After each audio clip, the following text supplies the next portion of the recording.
Welcome back to Is There a Meaning of Life? And now, part 2. It's just like pornography. Beg your pardon? I thought you said that it's just like pornography. I did. Some time ago, the United States Supreme Court was struggling to define pornography. They wanted to distinguish the difference between art and pornography, but they ended up being unable to define it, leading one of the justices to famously say, "I can't define it, but I know it when I see it." What does this have to do with whether there is a meaning of life? Because, although there is indeed a meaning of life, you can't put it into words. But you know it when you experience it. You know life's meaning in the way that a mother knows the newborn baby she is holding, not in the way you know that Boise is the capital of Idaho, or that 2 + 2 = 4. Care to expand on that a bit? You know the meaning of life with your heart, not your brain. Mother and newborn baby. Obviously the operative dynamic there is love. So are you saying that the meaning of life is love? Yes and no.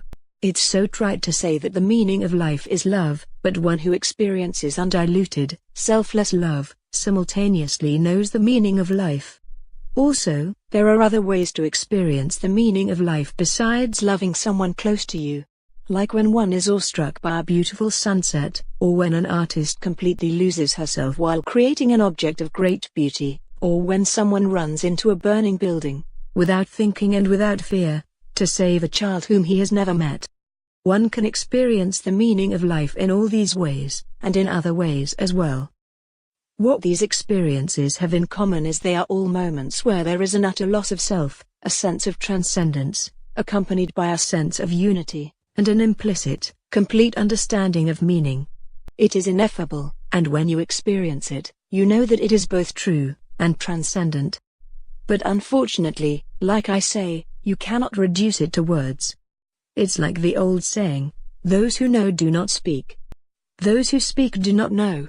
Or as Wittgenstein, perhaps the greatest mind of the last several hundred years, said, those who have found, after a long period of doubt, that the meaning of life became clear to them, have been unable to say what constituted that meaning.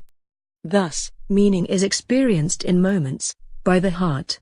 It is not some fact that is knowable, intellectually, by the brain. Very strong claims, Janet. Arthur, do you have a response? Yeah, I sure do. What a bunch of pseudo-mystical crap. Just because you're having a rush of dopamine in your brain, doesn't mean you're connected to some transcendent meaning. It just means that you're having a subjective experience where you feel good.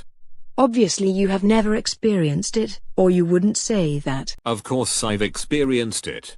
Everybody has. Being caught up in the beauty of nature where time seems to stand still. Being in love. Etc. I mean, all the things that you mention are incredible human experiences, probably the best things, the most satisfying things, that a human can experience. But again, when you say that they are, quote unquote, meaningful, you're just talking about subjective experience, a particular chemical interaction in your brain. You see, Janet, what we are debating today is whether there is an objective meaning of life, outside of one's brain, not whether there are moments when you feel really good. Arthur, you're missing my entire point. The debate topic is not, can the meaning of life be objectively described? The debate is there a meaning of life? And what I'm saying is, yes, there is a meaning of life, and humans can know it, or, perhaps better said, experience it. But you cannot impart it to someone else, because it is not something that can be communicated. It can only be experienced. So the perceived sense of meaning and transcendent joy is more than just chemicals in the brain, and points beyond oneself, to meaning in the universe? Yes. Okay. So what if someone gets that happy feeling of transcendence, of awe and meaning, by torturing kids? Are they experiencing the meaning of life? And what about Genghis Khan?